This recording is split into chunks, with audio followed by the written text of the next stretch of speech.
ಜೀತಕ್ಕಿದ್ದ ಅತ್ತೆ ಮಕ್ಕಳನ್ನ ನೆನೆದು ದುನಿಯಾ ವಿಜಯ್ ಭಾವುಕ.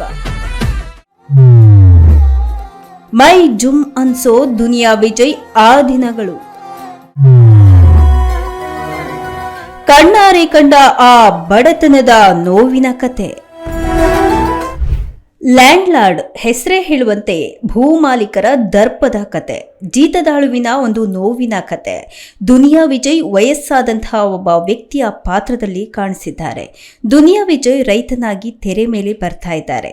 ಜಡೇಶ್ ಕೆ ಹಂಪಿ ನಿರ್ದೇಶನ ಮಾಡಿರುವಂತಹ ಲ್ಯಾಂಡ್ಲಾರ್ಡ್ ಸಿನಿಮಾ ಇದೀಗ ಭೂಮಾಲೀಕರ ತುಳಿತಕ್ಕೆ ಒಳಗಾದವರ ಸುತ್ತ ಹೆಣದಂತಹ ಕಥೆಯನ್ನ ಒಳಗೊಂಡಿದೆ. ದೌರ್ಜನ್ಯಕ್ಕೆ ಒಳಗಾಗುವಂತಹ ಕುಟುಂಬ ಸೆಟೆದು ನಿಂತು ಸಂತ್ರಸ್ತರಾದವರಲ್ಲಿ ಶಕ್ತಿ ತುಂಬುವಂತಹ ಕತೆ ಇದಾಗಿದೆ. ಈ ಹಿಂದೆ ಜಡೇಶ್ ಅವರು ಬರೆದಿದ್ದಂತಹ ಕಾಟೇರ ಸಿನಿಮಾದ ಕಥೆಯೂ ಸಹ ಇದೇ ಮಾದರಿಯಲ್ಲಿ ಇತ್ತು. ನನಗೆ ಹಳ್ಳಿ ಅಂದ್ರೆ ಇಷ್ಟ, ನನಗೆ ಪ್ರಕೃತಿ, ಮೌನ, ಹಾಗೆ ಹಳ್ಳಿ ಅಂದ್ರೆ ತುಂಬಾನೇ ಇಷ್ಟ. ಅದೇ ವಿಷಯದಲ್ಲಿ ಲ್ಯಾಂಡ್ಲಾರ್ಡ್ ಅನ್ನ ನಾವು ಬೆಳಗ್ಗೆ ಬಿಡುಗಡೆ ಮಾಡ್ತಾ ಇದ್ದೇವೆ. ಎಲ್ಲ ರೈತರ ಮನೆಯ ಕಷ್ಟವನ್ನ ಹೇಳುವಂತಹ ಸಿನಿಮಾ ಮಾಡಿರೋದು ನನಗೆ ತುಂಬಾ ಸಂತೋಷ ತಂದಿದೆ.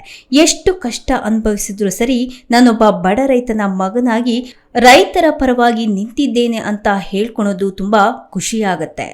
ಇನ್ನು ಸಿನಿಮಾ ಬಿಡುಗಡೆಯ ಸಂದರ್ಭದಲ್ಲಿ ವಿಜಯ್ ತನ್ನ ಅಭಿಮಾನಿಗಳಿಗೆ ಎಕ್ಸ್ ಸಾಮಾಜಿಕ ಜಾಲತಾಣದ ಮೂಲಕ ಒಂದು ಮೆಸೇಜ್ ಅನ್ನ ಕೂಡ ಕೊಟ್ಟಿದ್ದಾರೆ. ಈ ಸಿನಿಮಾದಲ್ಲಿ ಅಹಂಕಾರಿ ಭೂಮಾಲೀಕನ ಪಾತ್ರದಲ್ಲಿ ರಾಜ್ಬಿ ಶೆಟ್ಟಿ ನಟಿಸಿದ್ದಾರೆ. ಸಿನಿಮಾದಲ್ಲಿ ರಚಿತಾ ರಾಮ್, ರಾಜ್ಬಿ ಶೆಟ್ಟಿ ಹಾಗೆ ಹಿರಿಯ ನಟಿ ಉಮಾಶ್ರೀ ಕೂಡ ನಟನೆ ಮಾಡಿದ್ದಾರೆ. ವಿಜಯ್ ಪುತ್ರಿ ರಿಥನ್ಯಾ ಅವರು ಸಹ ಸಿನಿಮಾದಲ್ಲಿ ನಟಿಸಿದ್ದು, ಅವರು ಒಂದು ಪೊಲೀಸ್ ಕಾನ್ಸ್ಟೇಬಲ್ ಪಾತ್ರದಲ್ಲಿ ಕಾಣಿಸಿಕೊಳ್ತಿದ್ದಾರೆ. ಮುಂದುವರಿದಂತೆ ದುನಿಯಾ ವಿಜಯ್ ಮಾತನಾಡ್ತಾ ತಮ್ಮ ಪಾತ್ರ ಅಷ್ಟು ಸಹಜವಾಗಿ ಮೂಡಿ ಬರೋದಕ್ಕೆ ಕಾರಣ ಆದಂತಹ ಅಂಶಗಳು ಏನು ಅನ್ನೋದನ್ನ ಅವರು ವಿವರವಾಗಿ ಹೇಳಿದ್ದಾರೆ. ಊರಿನಲ್ಲಿ ನನ್ನ ಅತ್ತೆ ಮಕ್ಕಳು ಜೀತಕ್ಕೆ ಇದ್ರು, ಅದನ್ನ ನಾನು ನೋಡಿದ್ದೇನೆ. ನಮ್ಮ ಊರಿನಲ್ಲಿ ನಾನು ಆ ಶೋಷಣೆಯನ್ನ ನೋಡಿದ್ದೇನೆ. ನಮ್ಮ ದೊಡ್ಡಪ್ಪ ಚಿಕ್ಕಪ್ಪ ಎಲ್ಲರೂ ಸಹ ಬಡತನದಲ್ಲಿ ಇದ್ದಂಥವ್ರು. ನನ್ನ ತಂದೆ ಒಬ್ರೇ ಓದಿದಂಥವ್ರು. ಅವರು ಕಷ್ಟಪಟ್ಟಿದ್ದನ್ನ ನಾನು ಕಣ್ಣಾರೆ ಕಂಡಿದ್ದೇನೆ.